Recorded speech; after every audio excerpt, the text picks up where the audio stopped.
siya. Ito, apat, maging apat, 7. Parang ganun ba? Tama. Parang ganun siya. Pero pag ikaw, siya, give you a best. Okay, ito. Kasama to sa under prosthodontics, no? We say field of prosthodontics.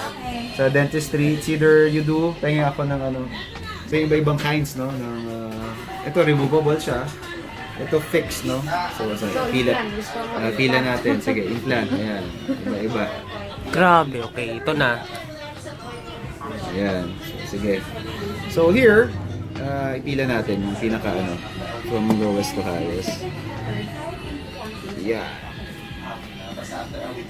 So, here, halimbawa, may missing ka, no? Simula tayo sa here, ito yung tinatawag natin na fixed bridge, no? Or fixed bridge fused to metal kasi itas metal, no, sa ilalim. So, okay din siya, matibay yan. Pero yung ibang patient kasi, gusto nila, they opt for pure porcelain, no? O yung wala ng metal. So here, for example, you have a missing tooth, no, na isa. Papalitin mo yung dalawa. Magiging tatlo sila, magkakadikit, no? So you call it fixed bridge. When you say jacket crown, ito ang jacket crown, isa lang siya. Ba, may isang ano, yan. Isang ngipin na kailangan i-prepare. Tapos gusto niya magpa-porcelain. This one kasi, you call it pure porcelain. Wala kasing metal. So ito, you call it... Ang porcelain ba, anong chemical content nun? Calcium? Ay, Hindi, wala naman. Hindi naman siya, wala siyang calcium. Ano siya, actually is prosthesis na siya. No? So technically... parang porcelain talaga. Porcelain talaga. Porcelain, porcelain fused to metal. Pure porcelain, ito zirconia. Ito napakatigas na nito. Pero yun nga, medyo mas mahal nga lang siya. Pero...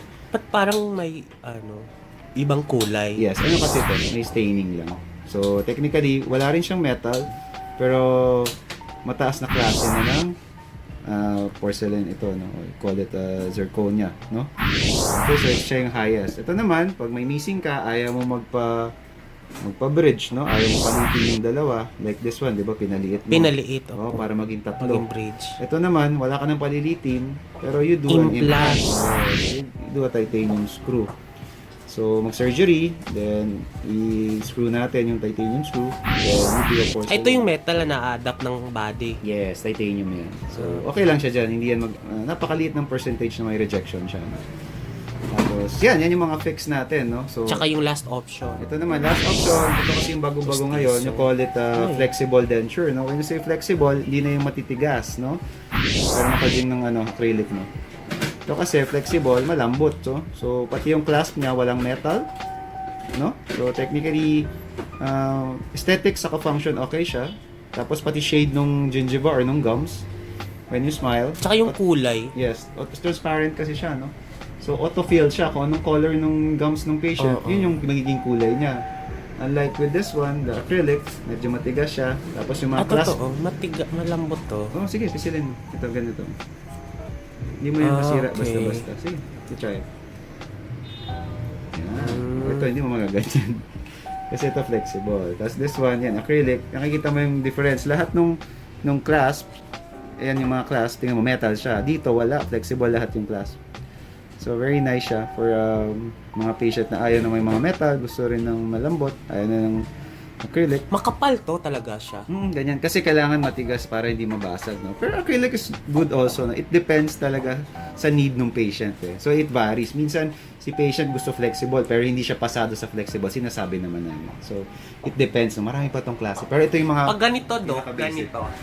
Ganito. Ayan. So, ayan. Medyo malayo na. So, you can opt for... Ikaw lang kita, guys.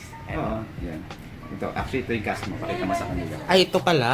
Ayan. Okay lang ba? Ayan. So, pag ganyan, isang side lang siya, no? Ito yung ngipin ko. Yan. Ganyan sa taas. Yan. You can opt for Bungal. implant. Pwedeng implant, dalawa. Or bridge, no? Palilitin tong dalawa. Medyo mahal yung implant, diba? Usually, it would cost you, starting here, 70 ang isa. Isa. Pero dalawa to. Meron naka-promo kami ngayon. Usually, pag nag-start kami, hanggang Christmas na, 50 lang. So, 50,000 for the implant. So, technically, pag ganyan, you can do 2 implants, no? Sige. Picture mo. Picture mo? Hindi, video po. Okay, video pala, sorry. Ayan. So, pag bridge naman, palilitin yung dalawa.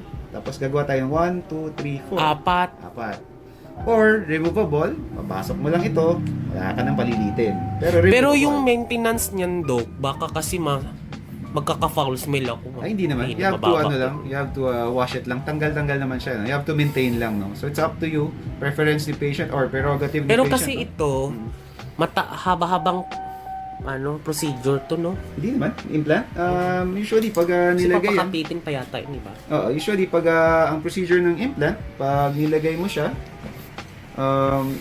usually mag-antay ka ng mga 3 months to 6 months para tumigas, no. Then you do porcelain. Yung crown. Yes, yung crown. Kung anong gusto mo ilagay na sa kanya. You can opt for fused to metal. Pero you can pag opt for- kinabit na yung crown dyan, Dok, halimbawa, Fix pag na yun. gusto ko ng mas matibay, pwedeng tagalin yung crown na yun, tapos papalitan. Pwede Ganon. napapalitan naman yung crown na yan. Napapalitan siya. Kung gusto. Pero once na sinement na natin yun dyan, tigas na yan. Hawakan mo to. Kung ano, Pero kung ito lang yung pinaka-foundation kung niya, gaano siya katigas, hawakan mo. Kung gaano siya katigas dyan, parehas na parehas sa ano yan.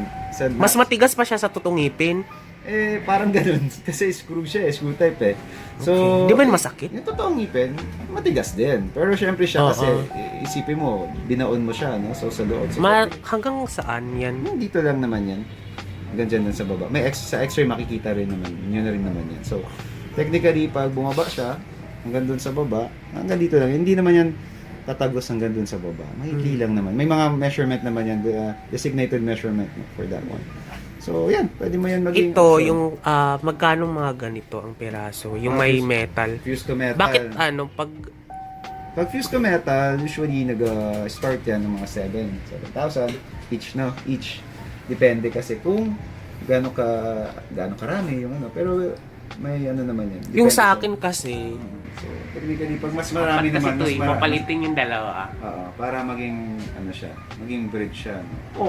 Or, Okay naman tong ganito lang siguro, no? Kasi pag hindi naman mahalata pag may discoloration or nag-ano ba to? Di ba sabi ni Doc dati pag acid nag-iitim siya? depende kung acidic yung patient. Kaya iba nag-opt for pure porcelain. Pero yun nga, pag mga long span, Oo, pag dito naman banda, pag long span, hindi na namin sa kasalikuran. Sayang lang din. Kasi this one, pure porcelain, it starts at 15,000 each. The zirconia, it starts at 25,000 each. So, ito yung matibay. yes, yan yung pinaka, maski Yung kami, hirap kami kinuwenta ko na siya na parang 100,000 tsaka si apat eh. Oo, yes, medyo... Apat, 25, apat siya. So, sa amin, kung ano lang yung pwede sa Ito, patient. 7, so kung apat, Mura siya. 28 28 lang. Oo, tapos Sige, ano na siya, fused to metal siya. Matibay sa likod kasi you need metal support pag kumagat ka. So, pwede rin naman sa likod zirconia, pero napakamahal na. It will cost you around 100 against 28. So, kung magko-cost din ng ganun yun, I'd rather go for implant na kung 100,000 ang pinag-uusapan. Kasi, kasi dalawang- ano din eh, 100,000 din dalawang ngipin, wala pa tayong pinaliit. Dalawang ngipin, that's 50 na lang.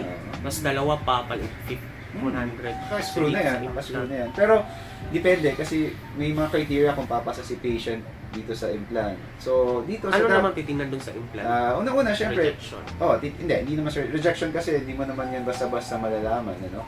Pero mababa naman percentage ang titanium rejection. Pero ang mga factors, usually, kung may mga systemic diseases ng mga patient, diba, medically compromised, titingnan din namin yung kung diabetic, may sakit sa puso, etc. Syempre, healing nila, masali mga diabetic mo. Pero mga diabetic naman kaming, pwedeng ini-implant naman. So, it varies to. So, i-assess muna natin kung okay naman. Tapos, habits, kung smoker ba siya o non-smoker, malaki factor yun kasi para at least hindi siya magkaroon ng periodontal problem na tinatawag natin na problem sa gums, no? So, yun lang, marami lang factors. So, it depends kung saan siya papasa. At least marami lang option na yun si patient. Kasi, Sir, pero nagtitipid kayo guys, ito talaga yung pinaka-advisable. Ayan, Kaso removable. Oo. flexible, 15 lang yan, 15,000. Depende kung gaano karami. Yung sa akin, starts at 15,000. apat to eh. Ay, dalawa pala. No, yung mga ganyan. Basta start at 15,000 yan, pag flexible. Eh di parang ganito lang din. Yeah. Ano lang. May tamang terms ba ito? Ito, denture, Yeah, ganun. removable denture. Denture. Flexible removable denture. Ito, removable din, pero this is acrylic, no? Then this one, ito lahat, Metal, porcelain, fused to metal. Fused to This one is pure porcelain.